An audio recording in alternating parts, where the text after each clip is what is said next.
Hello from the UK, and hello to everyone in the conference, and hello to everyone who's online. Our first talk will be delivered by my colleague Brandt Redd, who is representing Matchmaker Education Labs in the United States. Before I hand over to Brandt, just like to, I'm sure you'll agree that AI is all the rage at the moment, particularly things like ChatGPT. My organization, Lancaster University, has already been really busy sort of trying to work out how do we design new assessment, for example, particularly with students now getting involved in ChatGPT, not just in computing or STEM-based subjects, but also in literature-based. So we've been busy doing this. We actually organize a conference internally to try and sort of get sort of a discussion going in terms of assessment, independent learning, and the impact of artificial intelligence. So the talk, actually, interestingly enough, is by Brandt, is things AI doesn't change in learning. Well, I'm very interested to hear about that myself. I'll just give a brief bio about Brandt. So Brandt is a visiting professor of information technology and cybersecurity at Brigham Young University. He's currently pursuing his PhD in computing at the University of Utah. And he previously served as a CTO at the Smarter Blended Assessment Consortium, and prior to that was a senior technology officer for education at the Bill and Melinda Gates Foundation, which I'm sure most of you will have heard about that. So Brandt comes with a wealth of experience, and I'm personally going to be contacting Brandt quite regularly, particularly in regards to cybersecurity education. And that's a new area of interest of mine. So I'll keep the introduction brief, and I'll hand over to Brandt now. So over to you, Brandt.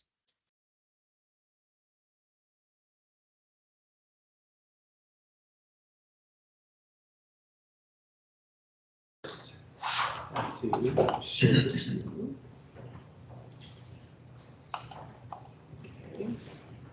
Start the slideshow, and we are looking good. So people online can see it, and I can see it, and we've got everything going. So thank you for that introduction, Philip, and grateful to be here. So we've got, at this point, 3 Utah universities represented. We are being hosted at the Utah Valley University. I, as mentioned, am a student. Basically, during the regular school year, if it's a Monday, Wednesday, or Friday, I'm a professor at BYU, which is just right next door in Provo. And if it's a Tuesday or Thursday, I'm a student up at the University of Utah. So I like to take what I'm learning as a student and incorporate it into my classes to make sure that the experience of my students is informed by my own experience. If you all know it, it's like to be a student sometimes, and sometimes it feels like you're second class, and I try to take that into account and improve things a little bit.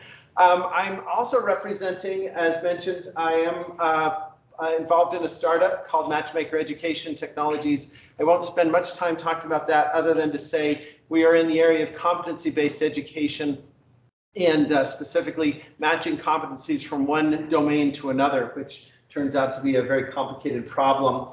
And then part of the reason I'm here is representing the IEEE Learning Technology Standards Committee, where I serve as an officer, and within the Learning Technology Standards Committee is the Learning Engineering Industry Consortium, which is known as ICALT.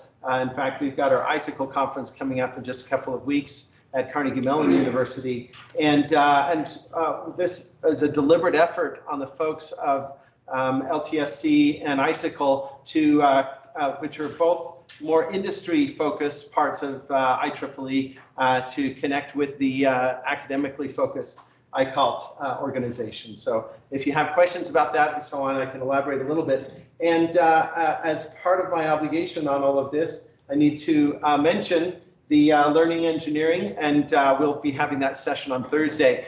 So I invite you all to join. This again, we'll introduce this concept of learning engineering, which merges data science, learning science, and a few other domains into a concept of can we engineer the whole learning experience for the student, really design what that experience is going to look like in an interdisciplinary way. And part of that learning engineering toolkit was kind of a summary of a bunch of the early folks working on learning engineering. That book came out just last year. And the link that I have, and by the way, all these slides, if you go to brandtredd.org/ICALT 2023, you will find the slides and the references that I'm using in this presentation. So I figured I'd try to make that easy for you all. But for most universities, you actually have full access to the text of the book without having to buy it. So that's kind of nice. Also, if you use that link down there and you've got a university affiliation. So going into the topic, it's very easy when encountering something like ChatGPT, which is what the logo is up there, or a number of, or some of the other generative AIs that have all hit the scene in the last year or so, to say this changes everything. It just seems so different and so capable. You have it writing poems, which I've done on a few occasions. My final paper for one of my classes last semester, I wrote the whole paper and then I turned around and asked ChatGPT to write a paper on the same subject, and it came out with all the same major statements that I had made. And I said, wow, did I actually do anything new here? We did actually, but it was a little bit impressive. And so it's really easy to say this changes everything. But in fact, it's a lot less hyperbolic statement, which is more accurate in that this affects many things. It doesn't draw quite as much attention or quite so dramatic when we say that. But if AI is only going to affect many things, what are the things that aren't changed? And part of the reason I chose this topic is that I figure that most of the sessions at this conference are going to involve AI. They're going to be showing us how it affects different types of learning and how it can really positively impact the learning experience. I don't know if anybody's going to touch on this, but we have potential for it to negatively impact if you let the AI do the work for the student instead of the student doing the work. We have some concerns there as well. But I wanted to kind of balance that out with the things that aren't changed by the advent of AI and that remain very important. And so as I was preparing for this talk, I interviewed some friends and colleagues, one of whom was Bror Saxberg, who's a pioneer in learning science. And as I was talking to him, Bror came up with this metaphor. He says that while we are examining all the upcoming learning technologies, AI being a major part of that, it's kind of like we have this fast running stream of flowing past us with all of these different technologies coming out. And we're saying, what of all this is going to be relevant to my classroom, to my teaching, or the teaching of the subject on which I'm an expert?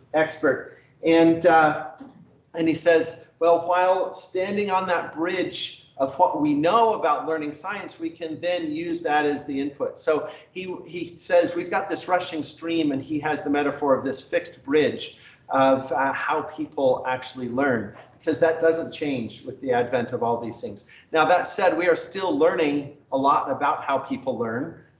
It's not that how people learn changes so much as what we know about how people learn is expanding. And in fact, I'm going to be getting into some recent papers on that subject that will inform this. But while we're here, let's talk about another metaphor, and that is of evidence-based learning. And this is based on, I'm trying to compare that to evidence-based medicine. So in evidence-based medicine, we took what we knew about the body and started to find evidence of what treatments would be effective. Now, prior to evidence-based medicine, we were dealing with this thing called homeostasis. That's the natural desire of a human body or physical body to heal and to return to equilibrium. So when an injury occurs, when illness occurs, the body returns to equilibrium naturally. And so you can have somebody who has a bad cold, and in the 18th or 19th century, you might give them some mercury, which we know, of course, is poisonous, not very good for a person. But you give them some mercury, and sure enough, through the homeostasis, the person heals, gets well, and now we are endorsing mercury as a treatment for the common cold, which, of course, it is not. And so, due to that natural ability of people to heal, we gained what looked like valid evidence, but in fact, it wasn't valid evidence of various remedies. And it took a deliberate effort to turn to the medical science before we started to really advance medical technology, which really happened in the late 19th and early 20th centuries. Well, this concept of evidence-based learning is the same thing, right? We have, as humans, a natural ability to learn. It just happens automatically. You observe things around you, you learn from those, you see the patterns. This is how our brains work, is this natural sense of learning. John Hattie, who analyzed 815 meta-studies of how people learn and reduced that to 138 factors that he then mapped to a common effect size. He did this work, and it's really actually a fascinating book, because you can look up anything from television watching to class size to doing homework and see how that impacts the learning. But he said the effect size of simply being alive for a year is about 0.15 and is statistically significant. So we are natural learners, and as a result, anything we try actually is going to have an impact. Some of you are familiar with the Hawthorne effect. Much like the placebo effect in medical technology, the Hawthorne effect, simply doing a study on a subject, simply telling somebody that we're trying something new is going to positively impact their learning experience, is going to draw attention to the subject matter, and so you can get statistically significant results by any intervention, whether or not it's really based on how people learn or is making an effective difference. And so because of that, we have to, when we can, do randomly controlled trials. Those are difficult to do in learning, but sometimes we can. And we have to look at the effect size and make sure that it really is significant. In the case of Hattie's studies, he says that we really need to be looking for something at a 0.4 or greater effect size, which is a pretty substantial effect size, before it starts to get interesting. Otherwise, it's oftentimes it could be the Hawthorne effect or other things drawing attention to the subject and just helping people learn anyway. So with that, I want to, in that context, talk about a recent study. This came out at the tail end of 2022. Ken Codinger at Carnegie Mellon University and his colleagues studied what is the learning rate. They are trying to answer the question of what is the spread or difference in learning rate from slow learners to fast learners, and based on that, then start to identify the factors that might help somebody be a faster or a slower learner. And the title of their paper is the title of the slide, An Astonishing Regularity in Student Learning Rate.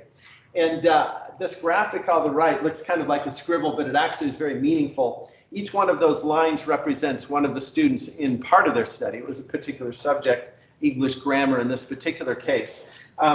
But the slope of the line represents how fast that student learns. And the origin of the line, where it starts on this graph, represents their prior knowledge of the subject matter. And so what I want you to notice is that these lines are very close to parallel. We have some exceptions. This one happens to be a little bit steeper. This one happens to be a little bit flatter, but the majority of these lines are very, very close to parallel. And that was what was astonishing to those who did this study, is that the learning rate of people across, regardless of the subject matter, and they were going from US elementary school levels all the way to college levels, and across math, science, and language arts.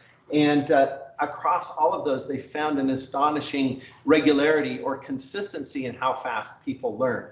The differences they found were twofold. One, what is the starting point? We a considerable difference in where people start from, prior knowledge. That's not terribly surprising to us. And the second one is how many opportunities they learn. So the rate of the learning that they were measuring, they're measuring it not in time, but in learning opportunities, or what we might call practice. How many times they had to practice the particular skill that they were learning.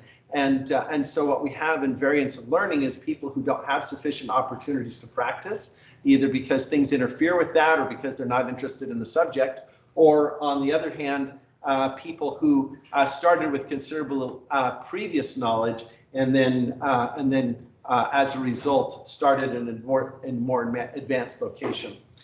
So anyway, this conclusion that they came to, this is part of their findings, is our evidence suggests that given favorable learning conditions, and in the paper they elaborate, favorable learning conditions are opportunities to practice what you're learning, a good learning experience that's teaching the subject matter well, and a few other things.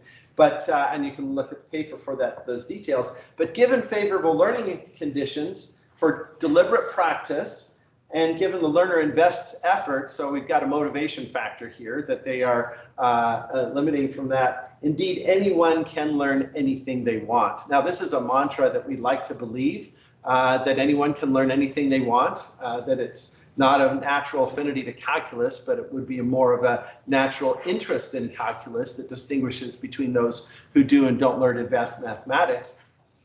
But we have now some pretty substantial evidence confirming something that we want to believe, and that's kind of nice to see that learning science advancing in that area. But I mentioned motivation a couple of times as I got into this, and we need to talk about motivation because it's a big problem. And to talk about motivation, I'm going to go back to a much older study.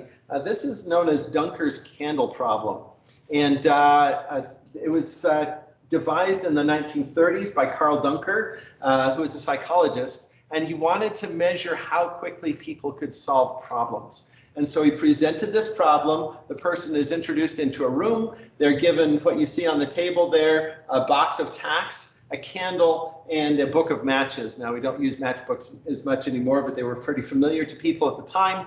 And they were given the problem of attach the candle to the wall. And they would try all kinds of things. They'd they'd light a match, melt some wax in the candle, try to stick it to the wall. They would do various things, and they would just measure how long it takes this semi-cognitively demanding. It's kind of a puzzling problem. How long would it take them to solve this puzzle? Now, they also came up with an alternative problem. This is Dan Pink, who wrote a book on the subject of motivation, called this The Candle Problem for Dummies. And the only difference in this particular problem is that they emptied the tacks out of the box and laid them next to the box. And that provides a crucial clue to the person solving the problem that the box is a tool and not just a container for tacks. And as a result, people tend to solve the candle problem more quickly. Now, here's where it gets interesting, is that Sam Glucksberg in the 1960s, so we're still talking old studies, but really crucial information here. He did a study where he compared people doing the regular candle problem or the simplified version, and then he had normal people who were just saying, we're measuring how fast you can do this as quick as you can, with incentivized people. And the incentivized people were given a $1 reward if they were able to solve the problem within a certain period of time. And if they were fastest of the day, they were going to receive about $20, which in the 1960s turns out to be a considerable amount of money. Now, here's the surprising result. And there have been dozens of other studies on the same subject of incentives that we came up with. And that is the simplified problem incentives made a substantial difference. It reduced their solution time by more than a minute in how quickly they came up with the solution. But for the cognitively demanding version of the candle problem, we add several minutes to how long it took them to solve the problem when we add an incentive. In other words, an extrinsic incentive coming in from the outside and saying, we are going to pay you money if you can solve this problem quickly, that actually impairs performance. It distracts, or it adds a cognitive demand to this problem that actually slows people's performance rather than improving performance. The learning that we get from this is that our traditional carrot and stick types of motivations aren't very effective when we're dealing with cognitively demanding tasks. And learning is a cognitively demanding task. And so we need to be thinking of, okay, what are the intrinsic incentives? What are the built-in things that motivate people to learn as opposed to the external motivations? Because if we're trying to draw a student's attention to a subject and help them be an effective learner, we've got to use those intrinsic incentives, not the extrinsic ones. So Dan Pink, who summarized this research in a book called Drive, summarized a bunch of research and identified 3 major intrinsic motivators. Now, some of the specialists in psychology will add a few more and will add nuance to this, but at our level, we can really work with these 3, which are autonomy, mastery, and purpose. So autonomy being that the individual has a choice and is able to make decisions related to what they're doing. And that grabbed my attention a little bit because, and I'm going to really mispronounce your name, I'm sorry, Dr. Majumdar, who talked about self-directed learning a short time ago and is researching that. This concept of self-directed learning is as part of that autonomy, right? The student is now involved in the decision-making regarding their learning. Well, that, in addition to, hopefully they're intelligent enough to make really good decisions, which is a great thing. In addition to that, it's also a motivating factor. It keeps them engaged in the subject matter when we have that autonomy. Mastery is this natural desire to attain a new skill, and that is actually built into us. If you've ever watched a toddler learning to walk, they keep falling, they laugh, they get up, and they walk a few more steps, they fall, they laugh, they get up. Even from a young child, we have this built-in desire to learn and a willingness to accept failure as long as we're making progress. And sometimes our learning institutions mess that up. They may create very strong consequences to failure, which interfere with that willingness to accept failure in exchange for progress.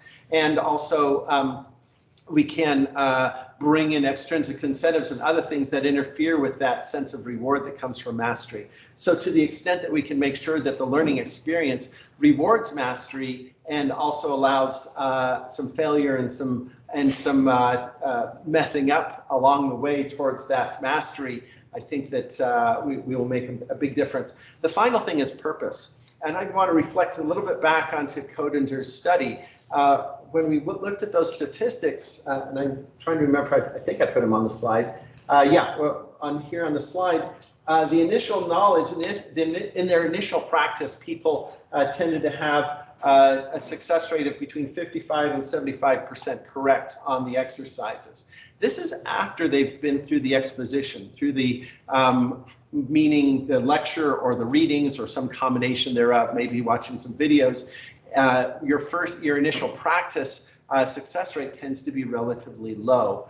And that's because a lecture alone without practice is not enough to teach the subject. But where those lectures and readings and videos are really valuable and effective is establishing the purpose of what it is you're teaching.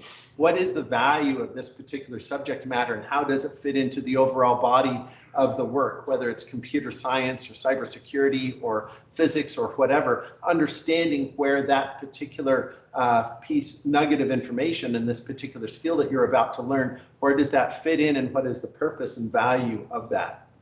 We've seen that with, there's a lot of focus on how the millennials don't want to take a job that doesn't have purpose behind it. Turns out that that's not a new or emerging motivator, but actually has been something in the human race throughout history. So moving from motivation, going to talk about one more, actually we've got 2 more subjects in learning science that we're going to talk about. This first one comes from Jesse Sell's work in game design from a book called The Art of Game Design. And talks about how to keep a person engaged in playing a game. Now, this may sound, games may sound outside of it unless we're looking at games-based learning, but I would like to argue that all learning is actually a game, or all education programs are actually a game. One definition of a game, which is used by Jane McGonigal in her work, Reality is Broken, and that's a fantastic book if you ever want to look at one. But in that book, She uses the definition of game as something that has a goal. So you're heading to something. It has feedback telling you how well you're progressing towards that goal. It has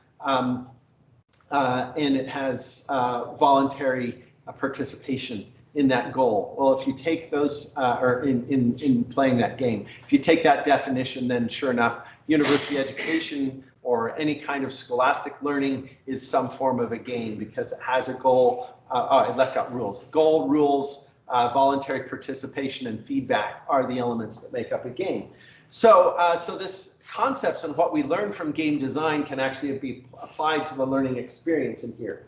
And what we're looking at here then is we have a person who's challenges that are going from low to high and skills that are going from low to high. And we have this person at position 1 where they have this balance between the skills and their challenges. They're kind of matched up. And if the challenge stays at that level while their skill increases, then they move into position 2, which is boredom. Or if the challenge increases faster than their skills do and they're not able to meet those challenges, then they move into anxiety, the space of anxiety. And what we want to do is kind of help them advance to this position 4, where they stay in balance while their skills are improving. And one of the things he says is both boredom and anxiety are a form of frustration. And if a game has voluntary participation, then when you get frustrated, you give up on the game. You leave the game and you go do something else. And that may have little consequence if it's a video game and the skill is how better to beat the aliens on this video game. But it could actually be quite consequential if the game is getting a degree at the university and you become frustrated in the process of trying to gain that degree.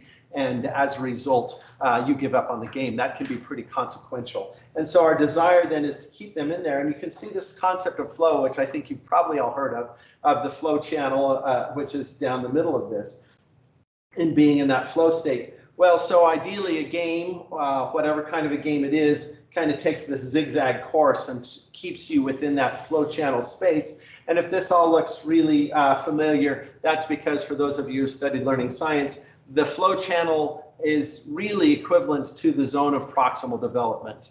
And the zone of proximal development, which is one of the fundamental principles taught in most schools of education, is that balance between what the learner can do independently and what they cannot yet achieve. It's right there. It's that it's what the learner can do with a little bit of assistance. That's the zone of proximal development. Turns out that if we really look at it, the zone of proximal development from learning science and the flow channel from game design are essentially the same thing. They're both based on Lev Vygotsky's pioneering work in the early 20th century.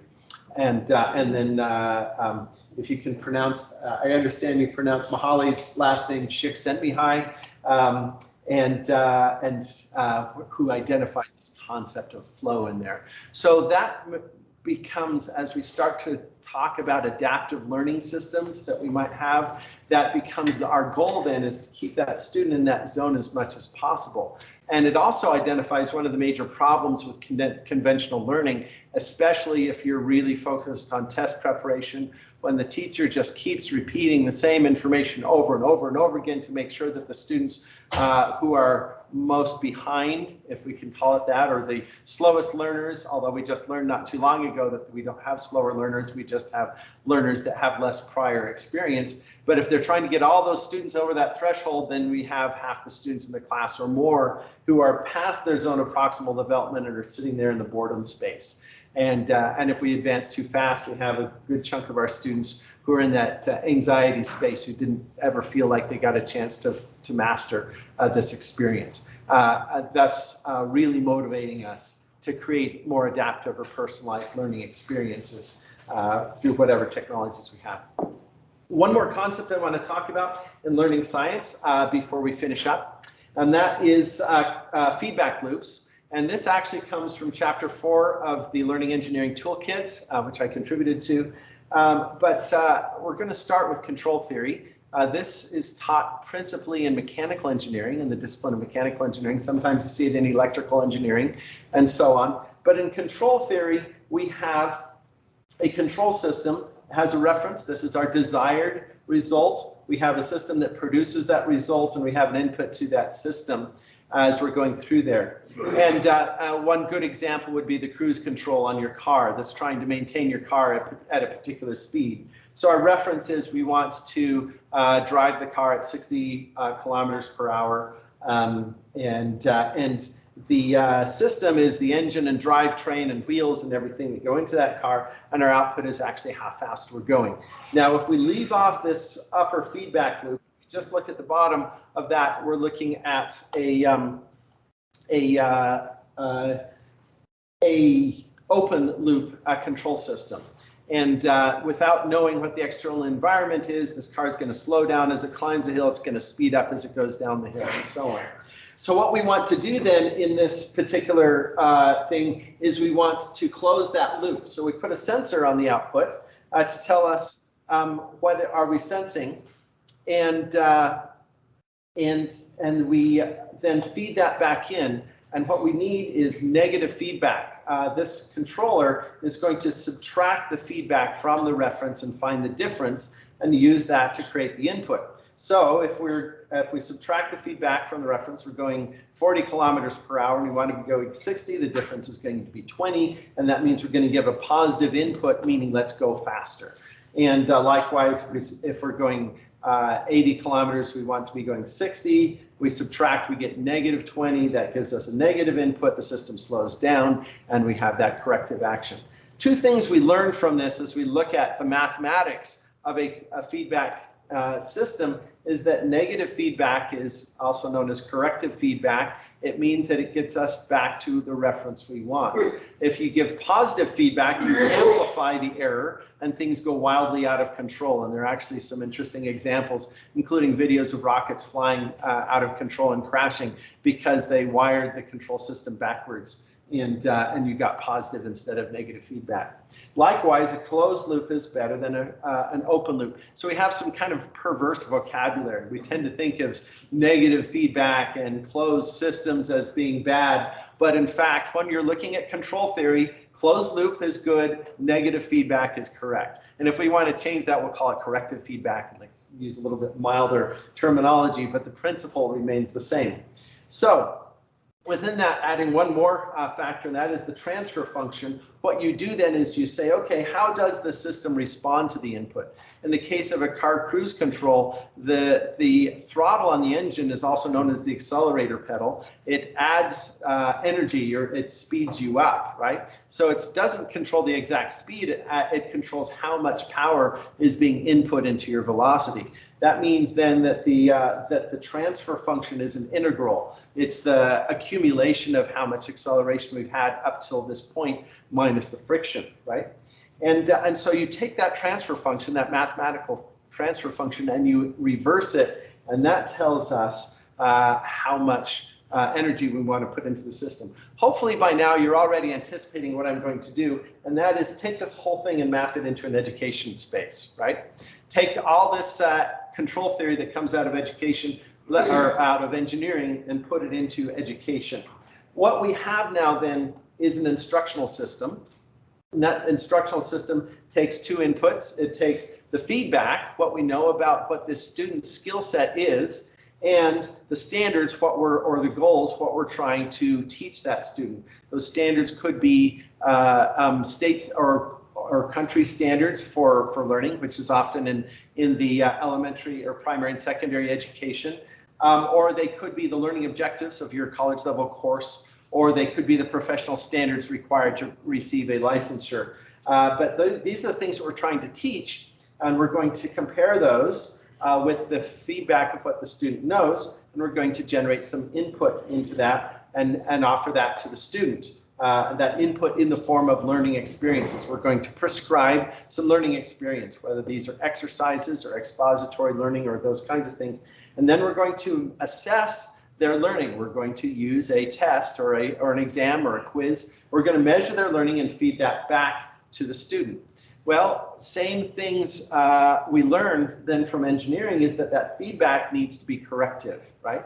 We might use positive language. In fact, we should use positive language whenever offering feedback, but it always should be corrective in the sense that it's comparing what we learned about that student's skills against what they need to be knowing.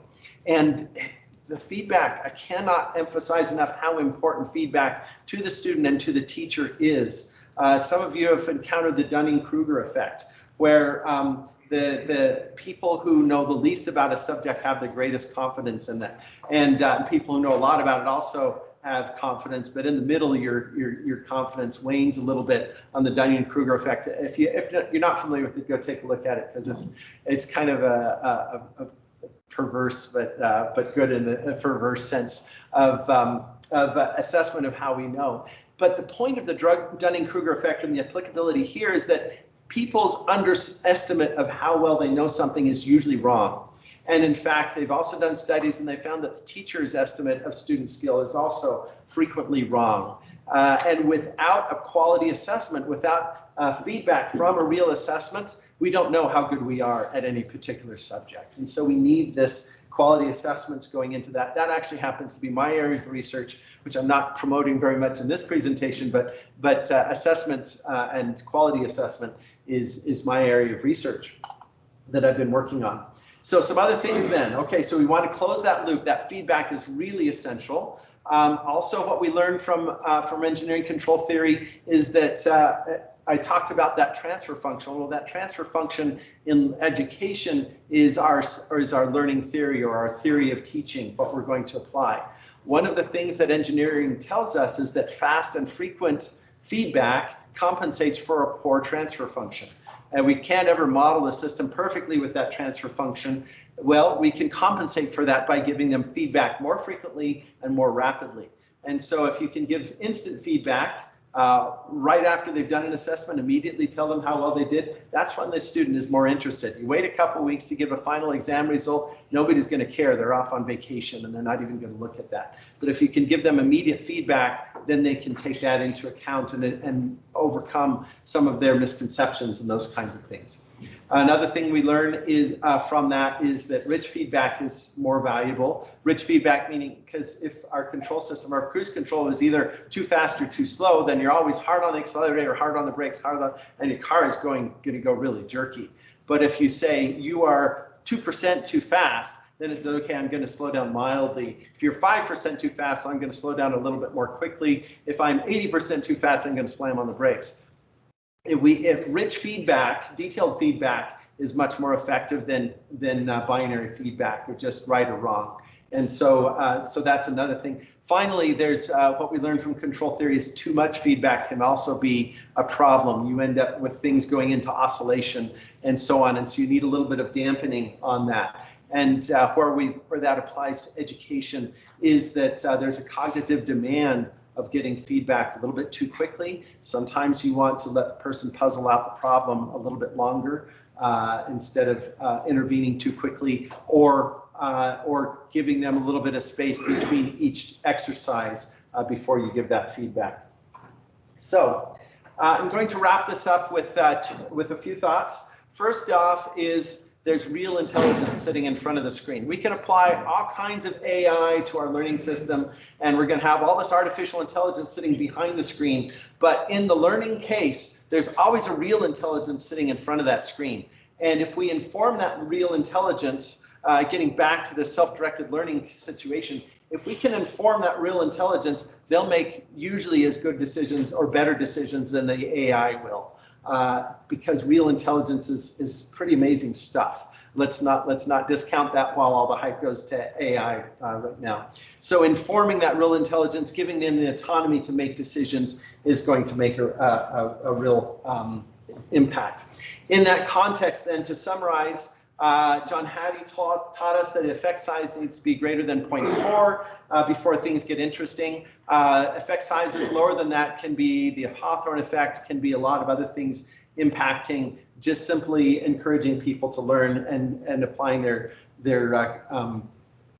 natural ability to that. Ken Codinger taught us that students are astonishingly similar in their learning rate, and most variation is just due to opportunities to learn or prior knowledge. That's a really profound insight and something we can take advantage of. Dan Pink taught us that intrinsic motivation is required for effective learning, and that we use autonomy, mastery, and purpose to help drive that. Csikszentmihalyi and Shell and all those are telling us that students are equally frustrated by tasks that are too hard or tasks that are too easy, and balancing that and customizing the learning to that helps us. And then myself and my colleagues who talked about feedback loops taught us that rapid, rich, and accurate feedback compensate for less than perfect learning models. And so, therefore, exposition should focus on the content and application, thereby addressing the purpose of learning. Make sure that the students have multiple opportunities to practice, and use feedback to help them optimize the practice that they do. Make sure that learning is adapted to the individual student needs, because every student comes to us with a different background. And finally, ensuring that the students are involved in the adaptation of the learning process is going to keep them motivated and also help better decisions drive that learning. So with that, I will wrap up and take a few questions. Thank you.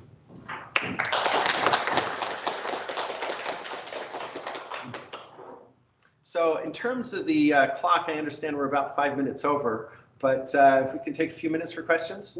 Yeah, okay, great.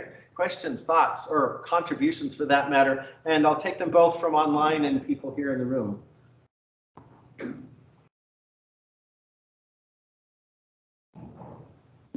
Somebody has to go first. Yes. Thank you very much. It was really a very interesting presentation, and thank you for sharing this presentation online as well. I love this analogy with the control engineering. Probably adding the context awareness to the system might be a nice add-on for making this figure a little bit more complex. So the system that basically is getting awareness from the context that learning is happening, or any system is. Yeah, any learning model should take context into account. I appreciate that. Thank you. Thoughts or questions? I've got a question. Yeah. So when you talk about flow and the game design part of things, and you mentioned that with McGonagall's definition that, you know, a lot of things that would not normally be considered games could be considered games. But I'm wondering if you have any thoughts about educational games. In other words, things that are designed to be fun or that kind of thing, but also take into account learning principles. Yeah, so educational games have been shown to be quite effective. I'm not an expert in this, but I've had the opportunity to visit with some experts. The biggest factor is there are really two kinds of educational games. There's a game that's designed to be fun, and then they throw in some educational aspects. One that just comes to mind, I remember a typing tutor, and it was in the form of a shooting game. So all these targets were coming at you, but each one of them had a letter on them. And if you could hit the right letters on the keyboard, then you'd zap the thing. Well, the game and the subject being learned had little to do with each other, right? They created a game and then they added something to that game that hopefully would bring you along in the learning. Those are less effective. For one thing, you're adding two cognitive demands that aren't related to each other. One is the cognitive demand of the subject being learned, and one is the cognitive demand of the game. But they can help with the motivation side, and that's really about all that they help with. The much more effective learning games are those where the subject you're learning is part of the game. It's part of the game mechanic. And that takes some real effort. And there are some organizations out there that are really good at this, who can take the concept of the game and really incorporate, or take the concept that's trying to be learned and really incorporate that into the game. They tend to look a lot like simulations, because you're simulating whatever or they are simulations in many cases. So yeah, the types of learning games that are effective usually are the ones that that have a mechanic that relates to the subject being taught. Thank you. Yeah. Yeah. So since you didn't talk more about the quality assessment, but that's your area, right? Yeah. So what's your take on this generative AI from the perspective of quality assessment? Yeah, so one of my colleagues that I'm working with, Shangshu Chen at University of Central Florida, has been experimenting with this a little bit. He teaches physics, and he has taken some of his physics problems. One of the biggest challenges in assessment is actually writing quality questions. I was at the Smarter Balanced Assessment Consortium for 5 years, and which does standardized testing in the United States for students against their state standards.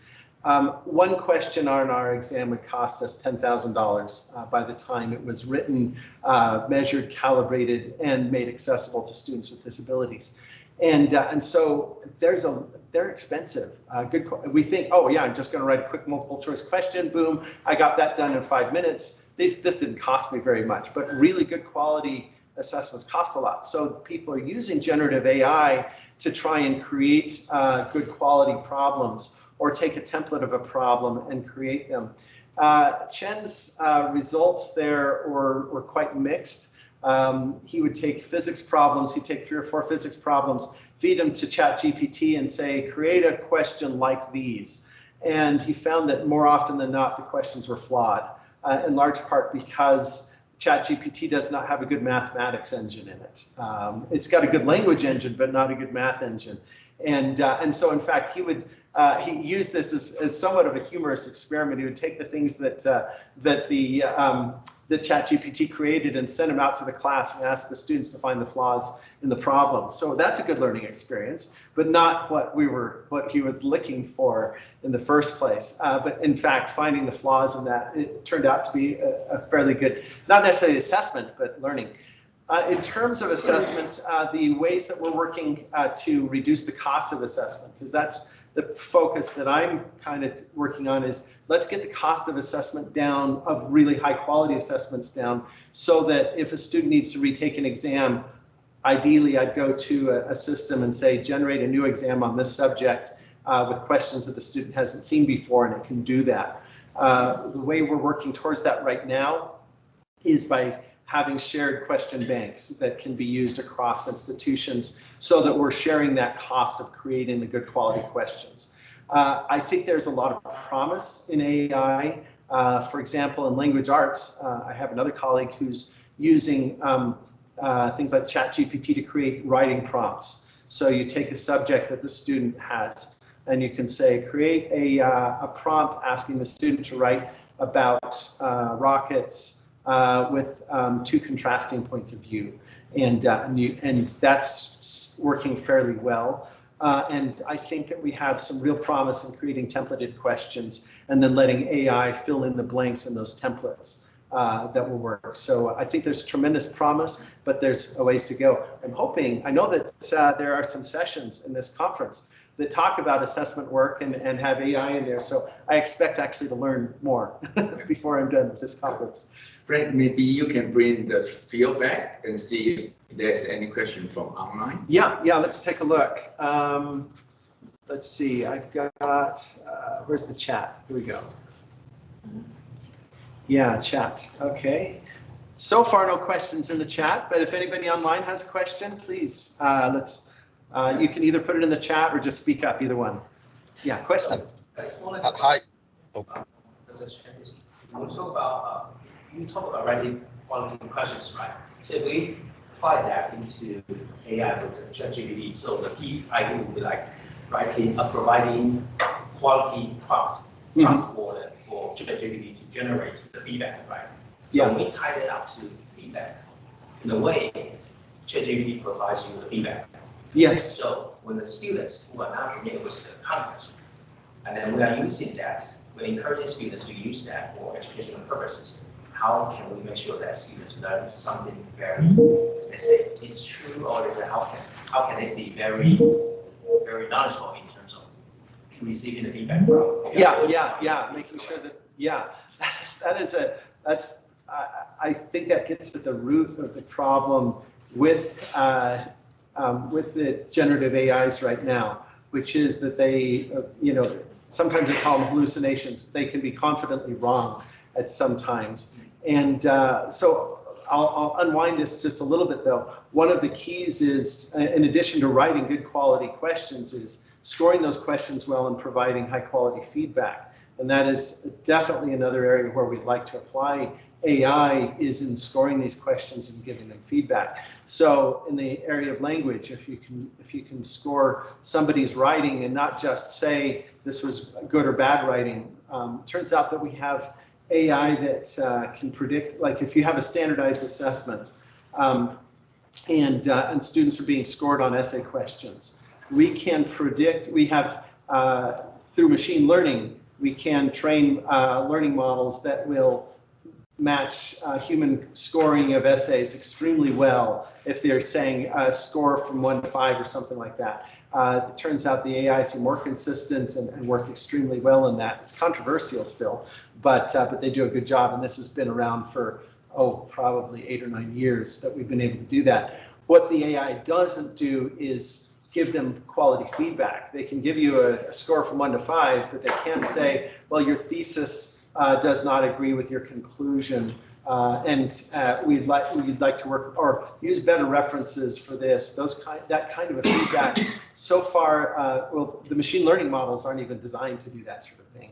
And so I think there's real potential for the generative AI to do that. But then we have the concern of, is the AI going to be correct, or is it going to give them incorrect feedback? That's the other thing that I didn't really emphasize on the feedback section, but you really have to make sure that you are measuring against the right standards. If you're measuring against the wrong standard, feedback is so effective, you're going to teach wrong principles. And we really have to watch out for that one as well. So thank you. We have a question online. Yeah, so let's see, Phil, you've got a question. Indeed, I have a question. First of all, thank you very much, Brandt, for a great, wonderful talk. You're muted or we're muted. I can't hear you, Phil. Okay, so No, we cannot hear you. Can you hear me now? Speaker in this end. Yeah. Do you know how to turn on the sound on this side? Let's see. So maybe you could type it in, Phil. I'm sorry, we're not able to hear you. Yeah, just let me know if you can hear me or not. I'll continue talking. I change it to here. Oh, Yeah. Can you say something? Hello. Yeah, oh, awesome. it works. We got you. First of all, Brandt, thank you very much for your great and wonderful talk. So my question, it's very interesting actually what you said about the limitations. In other words, how I'm just looking at the how essentially limited the AI can be, because we sort of came across similar responses from some of our students and staff as well. We did some in-depth interviews, not many, so we're still collecting some data. What we found is a lot of the students find it hard to make decisions about their learning activities. The autonomy bit seems to be the bit where it's, they're lacking in experience. They can't validate their own problem-solving approaches when they're doing independent learning, and this is where they jump onto the AI space. But if anything, this emphasized the point you were making about the fact that AI is limited, and we need those interventions from the tutors themselves. So my question is, how far in terms of interventions do lecturers or instructors need to be to emphasize that point about, for example, engagement and attending classes? Because this is a problem that we've had in the UK here. So there's probably about 20% attendance because they're relying on online tools and including ChatGPT as well as Stack Overflow, and they're missing that in-person engagement in the classroom. And this is where they think they're learning, but actually they're not getting enough feedback to be able to progress. And I wondered whether you're having the same experience in the US. Yeah, wow. Yes, in fact, last semester was my hardest semester since I started teaching, because I had the same kind of problem. So we're talking anecdotally rather than, you know, scientific studies here, but I have compared notes. What your experience matches my experience and a bunch of other people I've talked to. And that is that the students are saying, well, the online is good enough. And you know, in my particular classes, I've got video versions of all the lectures that I prepared during COVID, because we had students who, you know, had to isolate or whatever. And so I wanted to make sure that they had continuity and so on. And so the students aren't showing up, and that they're trying to do the labs and the work. And I think probably matching your experience, those who are showing up in class, who are paying attention to the lectures, are the ones that do a lot better in class than those who are trying to rely on all these other mechanisms. As far as how to motivate students with that, I'm still puzzling on that myself. I do think it's worthy of study. I know actually Brigham Young University, and I think most other universities, are doing this sort of thing of actually refocusing on study skills. At Brigham Young, they're going to have a required freshman class on they're actually calling it life skills, not just study skills, and reminding people that yes, indeed, being responsible for your education, showing up, doing your tasks, keeping your calendar, all those things are essential to success. And so how we can turn it around and leverage AI to help with that rather than conflicting with that, I think is a really important question, and not one I have answers to. But I do believe that these tools can be just as effective on the positive side as they have been damaging a little bit on the negative side. So it's one of those things. We've got an inflection point, and now we have to stabilize back and adjust to it. But I don't have a prescription on the adjustments yet. So thank you, Phil. Thank you, Brandt. We have the same issues. We don't have a pedagogical model yet to answer that question. Yeah. So anyway, any other questions before we wrap up? I think are we going into a break? Is that next? No, we will go to have a annual report from the TCLT. Okay, great. So any last questions before I finish? Great, thank you all. I really appreciate